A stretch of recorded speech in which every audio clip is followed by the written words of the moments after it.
Hey, I'm Alex Custer here in West Grove, Pennsylvania at Star Roses and Plants, and today we're going to be talking about overwintering your container roses. To successfully overwinter your container roses will take a little preparation and attention in both the fall and the spring. To begin prepping your roses for winter, you're going to want to stop trimming them 6 weeks prior to the first frost date and reduce your soluble feed 10 weeks prior to the first frost date. You're going to want to reduce your irrigation, but never let your containers dry down completely. You want an even moisture profile within the media.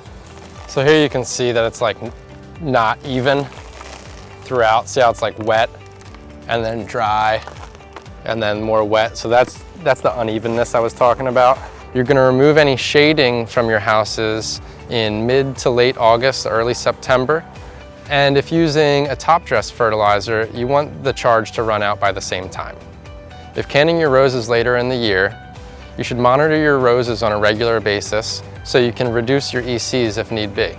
We recommend using a short duration top dress if you're using a CRF, and we want the charge to run out by the same time, which is the first frost date. Any herbicide or fungicide applications to the houses should be made 6 weeks prior to covering the hut. You're going to cover your hut with 2 layers of poly. The first will be a clear poly, and the second will be a 70% shaded poly. If roses are not placed in a covered hut, you'll need to cover them with some sort of woven fabric or blanket. Your roses should be covered as late as possible. So for example, if your frost date is October 15th, we recommend covering them by November 15th. Prior to covering the roses, you're going to want to water them thoroughly to ensure an even moisture level, and if possible, walk them on a regular basis and keep your ECs at 1 or below. Use the pour-through method to monitor your roses on a regular basis.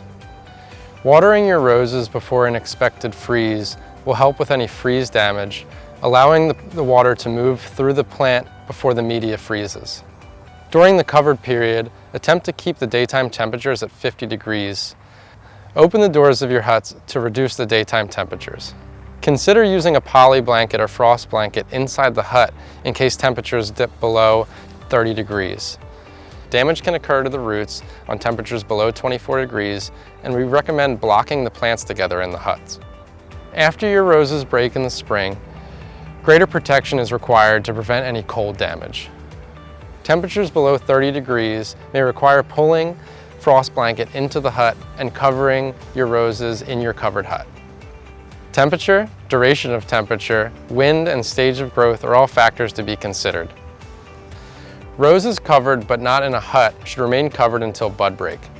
Follow the same procedure as roses in a covered hut. Keeping the protective covering on hand will help with low temperatures and as well as wind. In southeastern PA, March 1st is a target date to remove our 70% poly from the hut, exposing the clear poly underneath. Then you're going to want to top dress your roses and start to vent the hut to manipulate the temperatures. As roses flush, that's when you're going to want to begin fungicide applications. As your roses reach a finished size, you're going to want to vent your huts aggressively to harden them off. Leave the clear poly on your huts to protect from wind, rain, and low temperatures. Your clear poly can be removed once you've reached your frost-free date, and ensure all your roses are hardened off before removing all poly. And that's how we overwinter our roses here at Star Roses and Plants.